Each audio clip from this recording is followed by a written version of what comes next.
जय जगन्नाथ। सुजाता विजु जनता दल को आसवा परे दल श्रृंखलित हो जाए कहीं मानतु बा न मानतु आपण देखुथिबे ना वरिष्ठ ना युव ना असंतुष्ट केही भी पदुटिए नकारात्मक टिप्पणी दे नाहांती बरं वरिष्ठ नेता माने सुजाता सह भेटिबा पाई आतुर हो पड़िछंती। अनेक विधायक पूर्वतन विधायक माने मध्य सुजाता सह भेटिबार मुहूर्त को फोटोरे कैद करी कैमेरा रे कैद करी ताकू मध्य सोशल मीडिया रे छाड़ुछंती।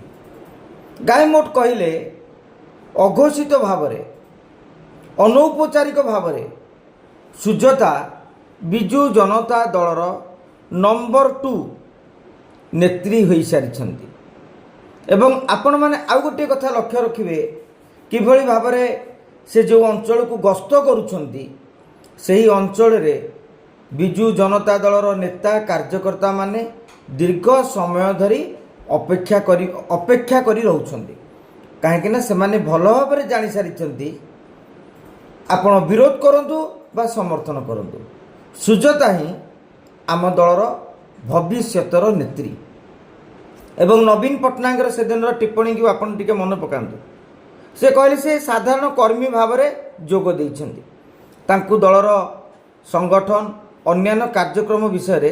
जानिबार सुजोग मिलू। मोर आशा विश्वास किछि दिन भितरे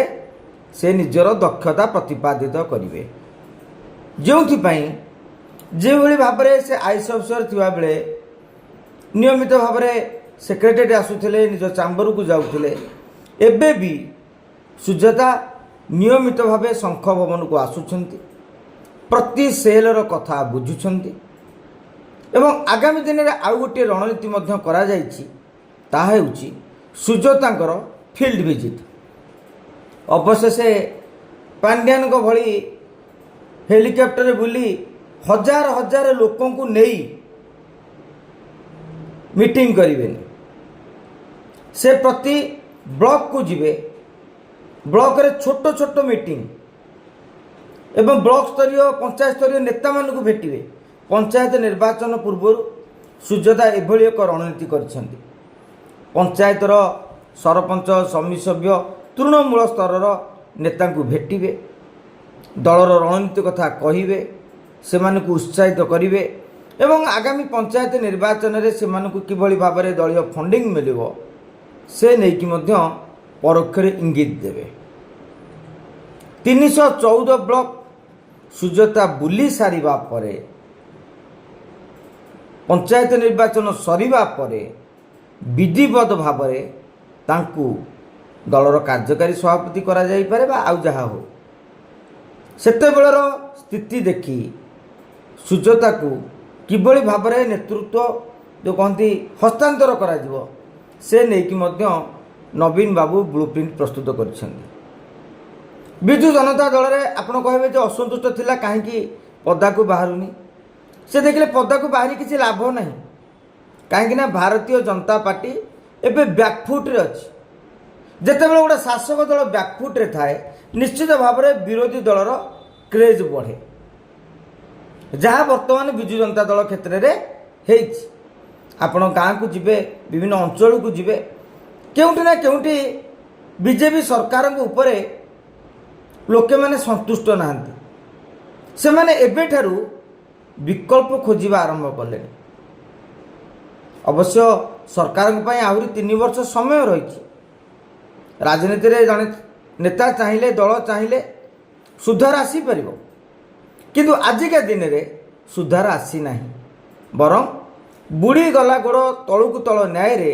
गोड़ खसी खसी चली तेणु जो विजु जनता दल पर गोटे सुजोग सृष्टि होती से भली क्षेत्र रे नवीन ही बीजेडी ट्रम्प कार्ड नवीन को नेतृत्व ही बीजेडी जीति पार आज जदि वरिष्ठ नेता मैंने विद्रोह करेंगे काली हुए तो से टिकेट न मिल पारे जदि टिकेट न मिल करेंगे कौन तेणु अनेक अंक कसवा परे विजु जनता दलर नेता माने वरिष्ठ नेता माने जो माने सुजाता को लेकिन अतीत ଖୁଲମ ଖୋଲା ଅସନ୍ତୁଷ୍ଟ ଜାହିର କରୁଥିଲେ ବା ଅସନ୍ତୋଷ ପ୍ରକାଶ କରୁଥିଲେ ସେମାନେ ମଧ୍ୟ ନୀରବ ରହିଛନ୍ତି। ଅବଶ୍ୟ ସେମାନେ ସୋସିଆଲ ମିଡ଼ିଆରେ ପ୍ରେଜ୍ କରୁନାହାନ୍ତି, ପ୍ରଶଂସା କରୁନାହାନ୍ତି,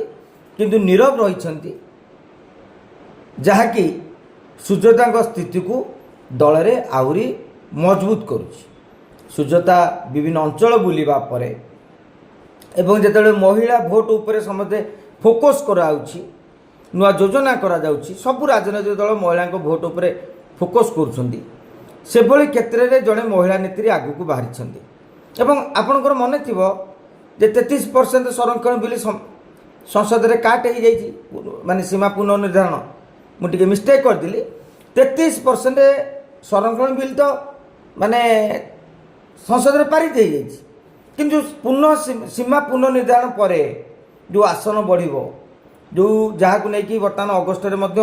ସରକାର ସେ ନେଇ ପଦକ୍ଷେପ ଗ୍ରହଣ କରିପାରନ୍ତି ବୋଲି ଜାତୀୟ ଗଣମାଧ୍ୟମରେ ଚର୍ଚ୍ଚା ହେଉଛି। ଯେତେବେଳେ ମହିଳା ସଂରକ୍ଷଣକୁ ନେଇ ରାଜନୀତି ଆରମ୍ଭ ହେବ, ସେତେବେଳେ ନବୀନ ପଟ୍ଟନାୟକ ପାଇଁ ଗୋଟିଏ ସୁଯୋଗ ସୃଷ୍ଟି ହେବ ଯେ ମୁଁ ସୁଜାତାଙ୍କୁ ଆଗକୁ ଛାଡ଼ିଛି। ନନ୍ଦିନୀ ଶତପଥୀଙ୍କ ପରେ ଜଣେ ମହିଳା ନେତ୍ରୀ ଯାହାଙ୍କୁ ଭବିଷ୍ୟତର ମୁଖ୍ୟମନ୍ତ୍ରୀ ବୋଲି ପ୍ରୋଜେକ୍ଟ କରାଯାଇଛି। ଅତୀତରେ ଅପରାଜିତା ଷଡ଼ଙ୍ଗୀ ନିଜକୁ ପ୍ରୋଜେକ୍ଟ କରିଥିଲେ, କିନ୍ତୁ ଦଳ ପ୍ରୋଜେକ୍ଟ କରିନଥିଲା। ଫରକ ହେଉଛି ଏହା, କିନ୍ତୁ ସୁଜାତାଙ୍କୁ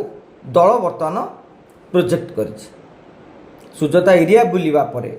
କ'ଣ ସମୀକ୍ଷା ପାଉଛନ୍ତି ଏବଂ ଲୋକମାନଙ୍କର ପଲ୍ସ କ'ଣ ରହୁଛି ତା ସମୟ ହିଁ କହିପାରିବ। ଜୟ ଜଗନ୍ନାଥ।